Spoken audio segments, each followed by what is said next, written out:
Assalamualaikum warahmatullahi wabarakatuh.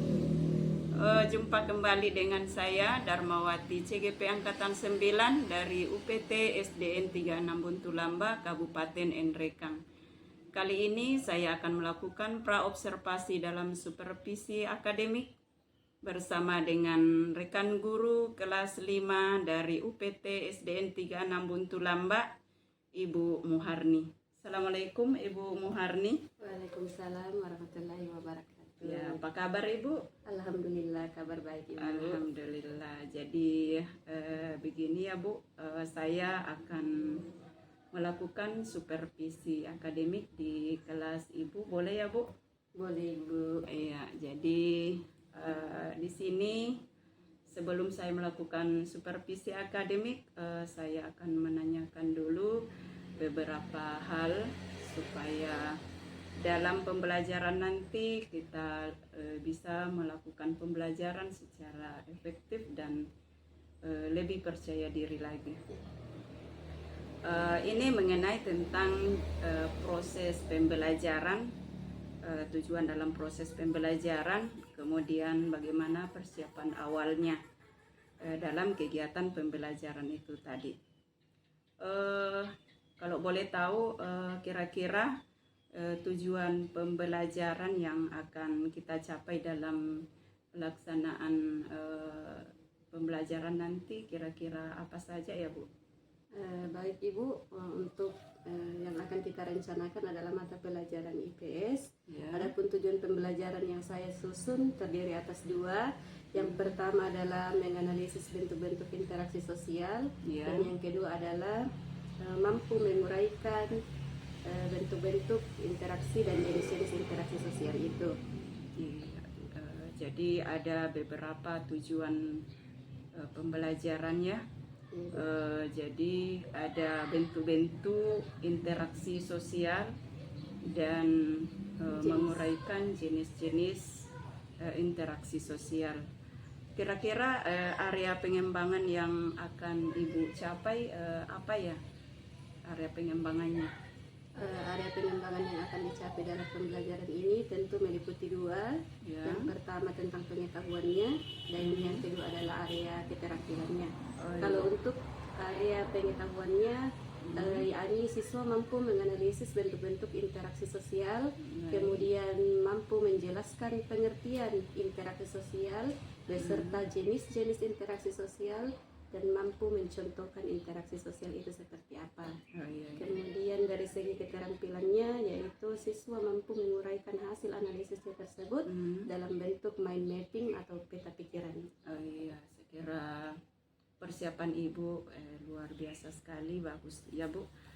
Kemudian di sini saya ingin mendengarkan sedikit bagaimana rancangan pembelajaran yang akan diterapkan dalam pembelajaran di kelas nanti. Kalau untuk rancangan pembelajaran yang ingin saya terapkan di kelas, tentunya adalah pembelajaran yang berfokus pada siswa. Ya. Dalam hal ini adalah pembelajaran berdiferensiasi, ya, dengan mengikuti kebutuhan dari para peserta didik saya di kelas.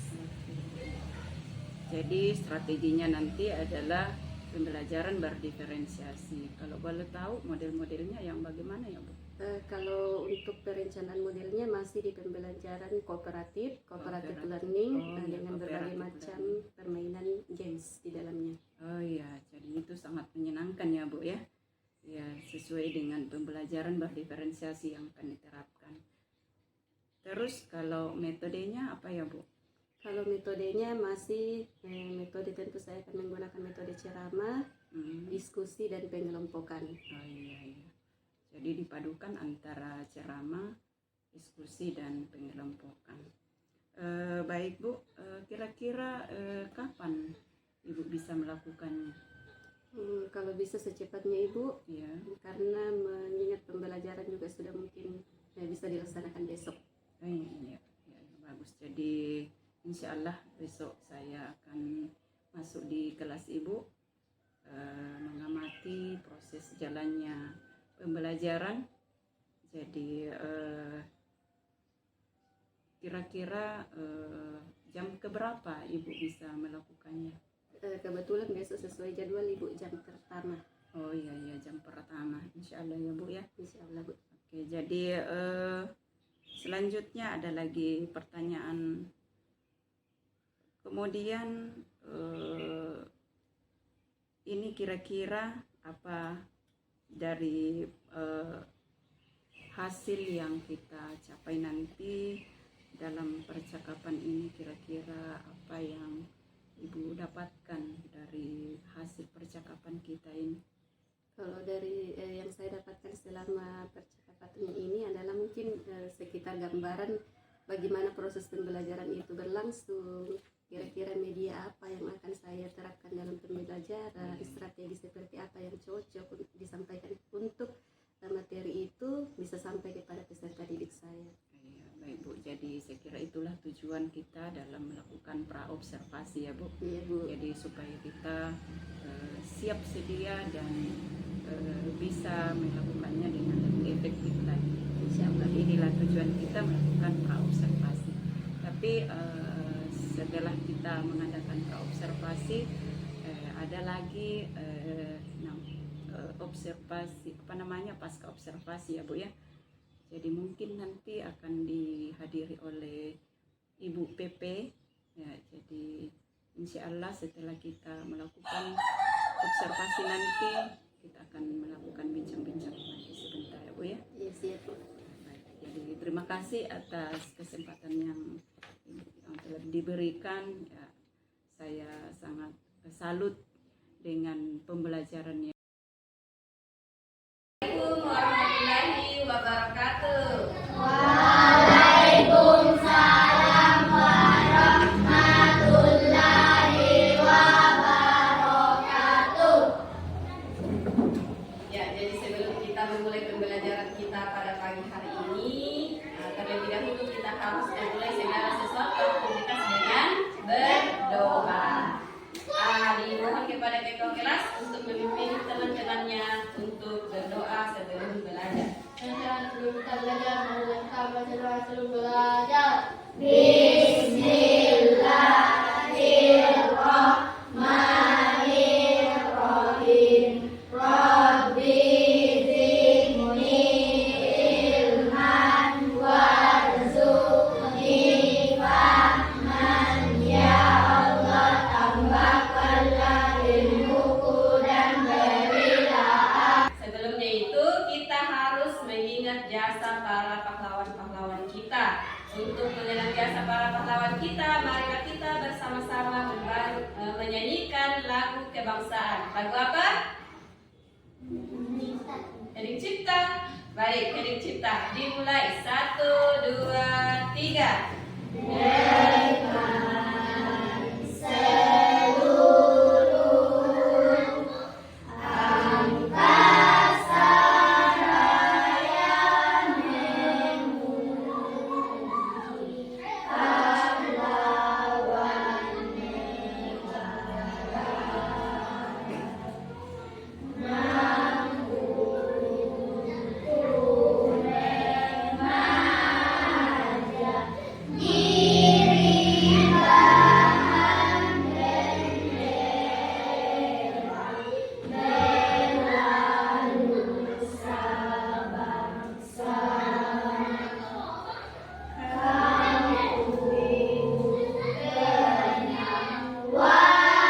Sebelumnya itu kita harus mengingat jasa para pahlawan-pahlawan kita.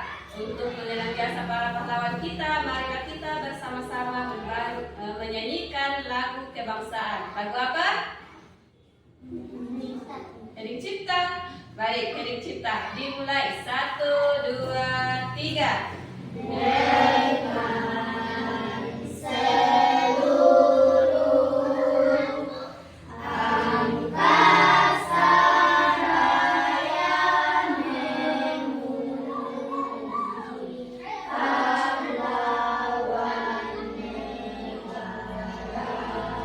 Fathia, Hadir Bu. Muhammad Ade Farhan, Hadir Bu. Muhammad Naufal, Muhammad Zakid Putrawan, Hadir Bu. Nurin Galia Hairudin, Hadir Bu. Zaidan Rifki Zaka. Hadir Bu. Ya, baiklah semua hadir dalam pembelajaran hari ini. Nah, sekarang Ibu minta kepada seluruh siswa kelas 5 untuk menggambarkan ekspresinya melalui ekspresi tubuh, baik itu wajah, gerakan, dan sebagainya yang menunjukkan kondisi kalian hari ini. Kondisi atau perasaan kalian hari ini. Siap? Mau menggambar? Boleh digambarkan di papan tulis ajaibnya, boleh juga digambarkan langsung melalui ekspresi wajah atau gerakan tubuh. Oke? Bisa? Kita mulai. 1, 2, 3. Mana gambarnya? Angkat. Senang, senang, senang, senang, senang. Oke, jadi semua hari ini dalam kondisi atau keadaan sangat senang. Ada yang bersedih? Tidak ada. Ya, jadi kita memulai pembelajaran hari ini dalam kondisi yang senang, tentunya dengan semangat belajar yang tinggi. Baiklah, hari ini kita akan mempelajari tentang interaksi manusia. Jadi pembelajaran kita hari ini temanya adalah interaksi manusia. Adapun tujuan pembelajaran yang akan kita capai pada pembelajaran kali ini itu ada 4. Yang pertama adalah siswa mampu memahami pengertian dari interaksi sosial. Yang kedua, siswa mampu memahami jenis-jenis interaksi sosial. Yang ketiga, siswa mampu memahami bentuk-bentuk interaksi sosial. Dan yang keempat adalah siswa mampu menyebutkan contoh-contoh interaksi sosial dalam kehidupannya sehari-hari. Jadi tujuan pembelajaran inilah 4 pokok tujuan pembelajaran yang akan kita capai setelah pembelajaran hari ini.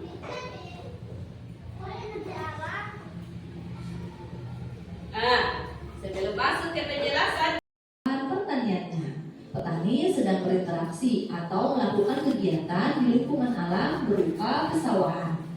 Yang kedua yaitu nelayan mencari ikan di laut. Nelayan berinteraksi dengan lingkungan alam berupa lautan untuk mencari hasil bumi berupa ikan. Yang ketiga, penduduk mengambil kayu hasil hutan. Penduduk di sekitar memanfaatkan sumber daya alam untuk kebutuhan. Bahwa interaksi sosial individu dengan individu adalah ketika ada 2 orang saling berbicara atau berinteraksi. Selanjutnya ada contoh interaksi sosial individu dengan kelompok. Artinya 1 orang berhadapan dengan banyak orang. Yang pertama yaitu ada guru sedang mengajar murid-muridnya. 1 orang guru berhadapan dengan sekelompok murid. Yang kedua, Pak Ustadz sedang ceramah di depan jamaah. Pak Ustadznya 1 orang, sedangkan jamaahnya berjumlah banyak. Yang ketiga, ada Pak Soekarno sedang berpidato di depan khalayak umum. Yang berpidatonya 1 orang berhadapan dengan sekelompok orang. Berikutnya, ada contoh interaksi sosial kelompok dengan kelompok. Artinya banyak orang berhadapan dengan banyak orang. Contoh, 2 tim bertanding sepak bola. Kalian tentu sudah tahu ya bahwa 1 tim sepak bola berjumlah 11 pemain. Artinya 11 orang berhadapan dengan 11 orang, kelompok dengan kelompok. Yang kedua adalah 2 tim bermain tarik tambang. Bisa dilihat pada gambar, 1 tim pemain tarik tambang terdiri atas 3 orang. Artinya banyak orang berhadapan dengan banyak orang. Ketiga, ada kelompok pramuka bekerja sama dengan kelompok PNR. Kelompok pramuka terdiri atas banyak orang dan PNM juga terdiri atas banyak orang. Maka termasuk dalam interaksi sosial kelompok dengan kelompok. Interaksi manusia yang kedua adalah interaksi dengan lingkungan hidup. Interaksi dengan lingkungan hidup merupakan interaksi antara manusia dengan lingkungan yang terbentuk secara alami. Gunung, sungai, rawa. Sekarang ibu ingin membagi peserta didiknya ibu ke dalam 3 kelompok. Nah, pembagian ini akan kita acak berdasarkan nama yang akan keluar di dalam bisa dilihat di papan tulis. Jadi 4 nama pertama itu adalah kelompok 1. 4 nama selanjutnya adalah kelompok 2. Dan 4 nama terakhir itu adalah kelompok 3. Nah, kelompok 1 nanti ibu tempatkan di sebelah kanan. Kelompok 2 di sebelah kiri bagian depan dan kelompok 3 sebelah kiri di belakang. Oke, dipaham? Nah, baik, kita acak siapakah 4 nama pertama yang akan masuk ke dalam kelompok 1.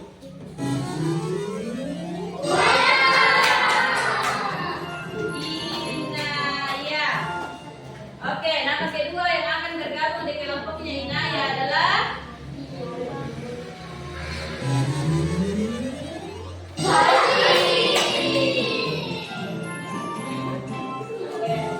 nama ketiga di kelompok 1 adalah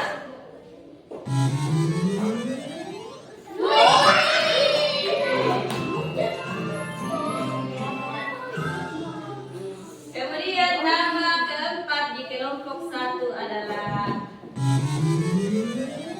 semua waktunya setelah diskusi mengerjakan tugas mind mapping atau peta pikiran. Sekarang kita lanjut ke langkah selanjutnya, yaitu mempresentasikan hasil karyanya. Jadi masing-masing dari setiap kelompok memiliki tugas masing-masing. Jadi tidak ada anggota kelompok yang tidak.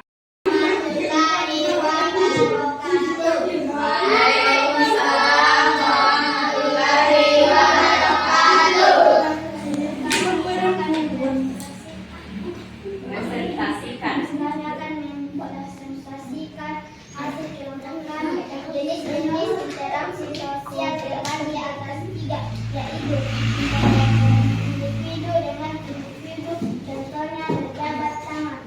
Ya. Jenis-jenis interaksi kedua, individu dengan kelompok, contohnya Pak Soekarno sedang pidato. Ya, Pak Soekarno pidato. Maju.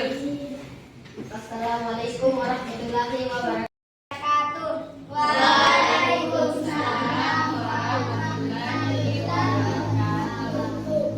Kami akan mempresentasikan hasil kerja kelompok kami. Jenis-jenis dan contoh interaksi sosial. Individu dengan individu. Artinya satu orang berhadapan dengan satu orang. Contohnya penjual dan pembeli. Ya, betul. Berapa macam ini, Bu? 1.000. Ya. Oke, lanjut. 2. Individu dengan kelompok. Artinya satu orang dengan banyak orang. Contoh. Contoh, Ustaz berceramah di depan banyak orang. Ya, coba. Assalamualaikum warahmatullahi wabarakatuh. Waalaikumsalam warahmatullahi wabarakatuh.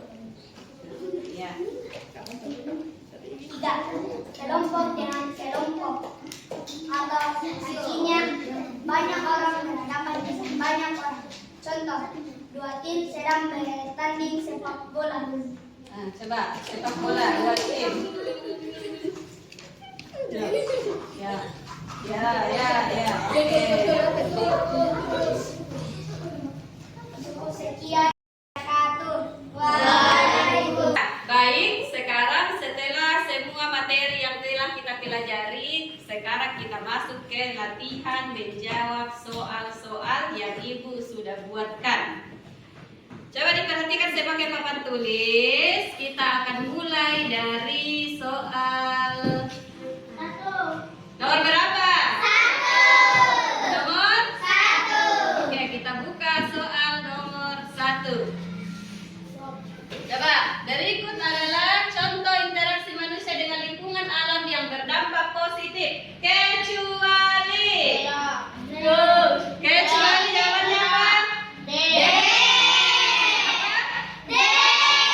Kita cek D. Yes, betul. Lanjut, soal selanjutnya mau nomor berapa? Nomor 2.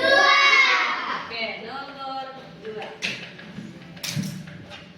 Interaksi sosial dapat dikategorikan berdasarkan jumlah pihak yang terlibat. Manakah yang termasuk interaksi sosial antar individu? A. Guru menjelaskan di depan kelas. B. Percakapan antar dua orang teman. C. Aksi demonstrasi mahasiswa. D. Pembacaan pengumuman di kelas. Coba kita cek B. Betul. Ya, baiklah. Setelah semua selesai presentasi kelompok, ada bagusnya kita ice breaking dulu untuk menyegarkan pikiran kita. 1, 2, 3, mulai.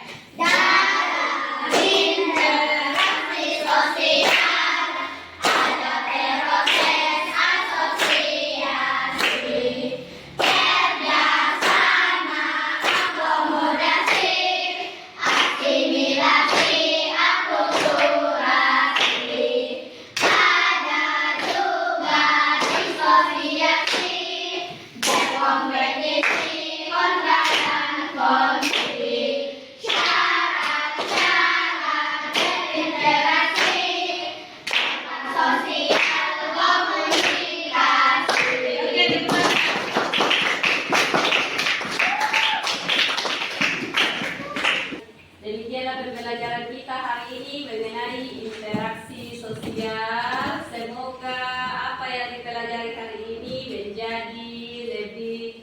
menjadi sesuatu yang bermakna. Artinya dapat diterapkan dalam kehidupan sehari-hari. Ingat bahwa belajar itu bukan hanya tahu dari tidak tahu menjadi tahu, tetapi harus menjadi bisa.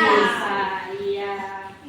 Jadi sebelum kita menutup pembelajaran, Ibu mau tunjukkan ekspresinya hari ini mengenai pembelajaran yang telah kita lalui. Kembali lagi, boleh digambarkan di papan tulis ajaib, boleh juga dengan ekspresi langsung atau gerakan tubuhnya. Oke, Ibu mulai. 1, 2, 3. Coba lihat tadi. Ada. Marilah kita menutup pembelajaran hari ini dengan bersama-sama membaca doa. Ketua kelas pimpin teman-temannya untuk membaca doa sebelum pulang.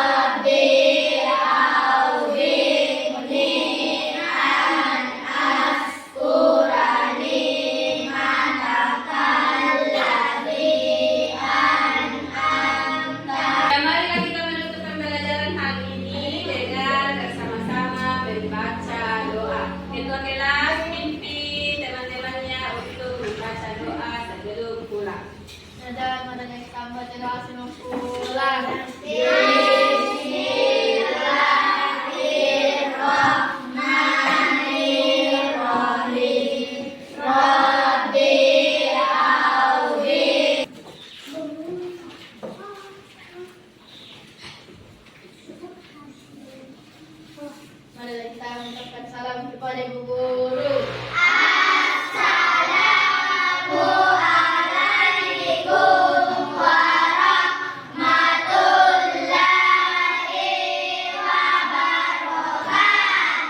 Waalaikumsalam warahmatullahi wabarakatuh.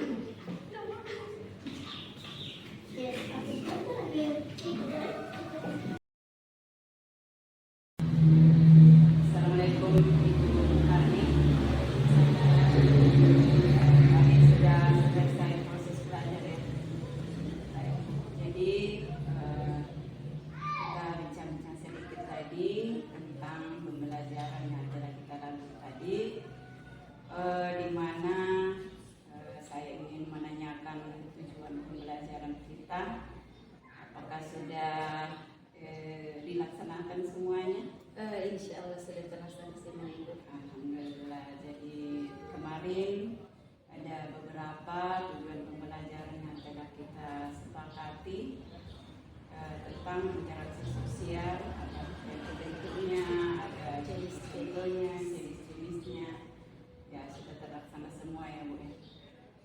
Kemudian area pengembangannya tadi kemarin ada pengetahuan dan ada keterampilan. Kira-kira area pengetahuannya yang seperti apa tadi Ibu? Kalau yang area pengetahuannya sudah dibuktikan dengan tes formatif, ya, menilai tingkat pemahaman siswa tentang konsep interaksi sosial itu. Kalau dari keterampilannya, Kalau dari segi keterampilannya, tadi dalam proses pembelajaran ada pembelajaran secara berkelompok, di mana di dalam para siswa diarahkan untuk membentuk atau membuat mind mapping peta pikiran mengenai interaksi sosial. jadi tadi anak-anak membuat mind mapping, ada juga presentasi kelompok. Presentasi untuk Ya, jadi itulah kemampuan berbicara. Jadi itulah tadi tentang pengembangan keterampilannya. Kemudian dari strategi yang dipersiapkan apa saja tadi itu? Strategi pembelajarannya kemarin yang sudah direncanakan ceramah, diskusi, penjelasan sudah semua dilaksanakan. Kemudian dalam pembelajaran terinisiasi. Ya, saya memakai dua diferensiasi. Yang pertama diferensiasi proses dan yang kedua diferensiasi produk. Diferensiasi proses dan diferensiasi produk. Kira-kira pada saat pembelajaran tadi apa kira-kira menurut Ibu yang sudah bagus dari pembelajaran yang kira-kira hari ini? Menurut saya pembelajaran hari ini sudah berlangsung dengan kondusif karena terlihat dari semangat dari para peserta didik untuk belajar. Oh, iya. Jadi semua anak-anak sudah semangat, mengingat karena ada tadi saya lihat video yang telah ditampilkan, ada juga saya lihat seperti kuis kayaknya. Ya. Kemudian dilanjutkan dengan mind mapping ya. Jadi secara sudah bagus. Kemudian apakah masih ada yang perlu diperbaiki dari pembelajaran tadi? Masih ada Bu, melihat karena tadi masih ada siswa saya yang kurang bersemangat dalam menerima pembelajaran. Iya. Kira-kira apa penyebabnya menurut Ibu? Menurut saya, kalau penyebabnya siswa saya ini tidak bersemangat dalam pembelajaran itu karena mungkin karena bosan Ibu. Karena pada saat awal-awal pembelajaran tadi, siswa saya ini masih terlihat bersemangat, namun semakin ke sini semakin kurang semangatnya. Oh iya, kurang bersemangat ya. Kira-kira apa yang menyebabkan sehingga anak tersebut kurang bersemangat? Apakah mungkin ada yang perlu diperbaiki dalam hal pembelajarannya itu? Mungkin karena masih ini anak kan dari segi gaya belajarnya kan gaya kinestetik Ibu. Oh, kinestetik. Jadi berarti mungkin dia lebih sukanya banyak yang bereksplorasi lebih bergerak, ya, di tempat kontekstual seharusnya Ibu. Oh. Terus kira-kira apa yang bisa Ibu lakukan untuk membuat anak ini lebih bersemangat lagi dalam pembelajaran? Mungkin yang saya lakukan itu harusnya menyesuaikan dengan gaya belajar anak ini, kemudian minat-minatnya adalah berminat di olahraga, dan mungkin harus pembelajaran kontekstual yang banyak bereksplorasi. Mungkin solusinya membawanya ke tempat-tempat yang bisa secara kontekstual, secara nyata memberikan contoh langsung kepada peserta didik. Tadi Ibu mengatakan bahwa saya harus menyesuaikan dengan gaya belajarnya. Gaya belajarnya itu sinestetik. Terus dari segi minat belajarnya Menyukai olahraga itu. menyukai olahraga. Jadi kira-kira apa yang Ibu butuhkan untuk memenuhi minat belajarnya, memenuhi gaya belajarnya? Kira-kira apa yang Ibu butuhkan dalam hal ini? Mungkin untuk itu Ibu, saya memilih untuk membawa peserta didik saya ke tempat olahraga. Oh, dibawa ke tempat olahraga. Iya. Seperti tadi materinya kan interaksi sosial. Jadi di tempat olahraga Ini sangat berkaitan iya, dengan iya olahraga. berkaitan dengan minatnya. Minat. Berminat di olahraga. Jadi secara langsung mungkin saya akan bawa ke tempat-tempat yang sesuai dengan minatnya sekaligus gaya belajarnya. itu bagus sekali Bu. Nah, jadi di samping kita sudah memenuhi kebutuhan kebutuhan belajarnya, minatnya juga, jadi gaya belajarnya juga semua sudah terakumulasi di dalamnya. Jadi saya kira itu bagus sekali Bu. Tapi dalam hal ini tentu membutuhkan dukungan ya, dari apakah itu dari orang lain, apakah dari kepala sekolah, atau mungkin dari rekan kerja. Kira-kira siapa yang bisa membantu Ibu dalam hal ini? Kalau untuk saat ini saya pikir yang bisa membantu adalah kepala sekolah tentunya Ibu, karena segala sesuatu yang dilakukan itu harus atas izin dari Iya, betul pimpinan, kemudian dari rekan guru. Saling berkaitan. Ya, jadi tentu di sini kita harus ada kolaborasi ya Ibu, kerjasama antara sekolah dengan rekan kerja, terutama dalam keselamatan anak itu ya, perlu dipertimbangkan dalam melakukan segala sesuatunya. Iya, Bu. Betul sekali. Jadi kira-kira kapan ini bisa dilaksanakan? Saya pikir untuk pelaksanaannya seharusnya secepatnya Ibu, karena masalah seperti ini tidak boleh dibiarkan berlarut-larut. Jadi setelah melakukan pembelajaran hari ini, Ibu sudah melalui beberapa proses. Kira-kira apa komitmen Ibu untuk ke depannya? Sebagai seorang pendidik yang bertugas untuk mencerdaskan kehidupan bangsa, saya akan terus berusaha untuk bagaimana seluruh peserta didik saya bisa memaknai pembelajaran yang saya berikan. Kemudian saya akan berusaha semaksimal mungkin untuk membuat seluruh peserta didik saya aktif dalam pembelajaran. Luar biasa Ibu. Jadi ini sangat betul sekali apa yang telah disampaikan oleh Ibu. Jadi kita itu harus senantiasa membuat anak-anak didik kita lebih menyenangkan dalam pembelajaran kita di kelas. Jadi tentunya kita tetap berupaya bagaimana supaya pembelajaran itu lebih efektif dan menyenangkan untuk semua murid-murid kita. Jadi mungkin sekian dari pembicaraan kita hari ini Bu. Terima kasih atas kesempatan yang diberikan.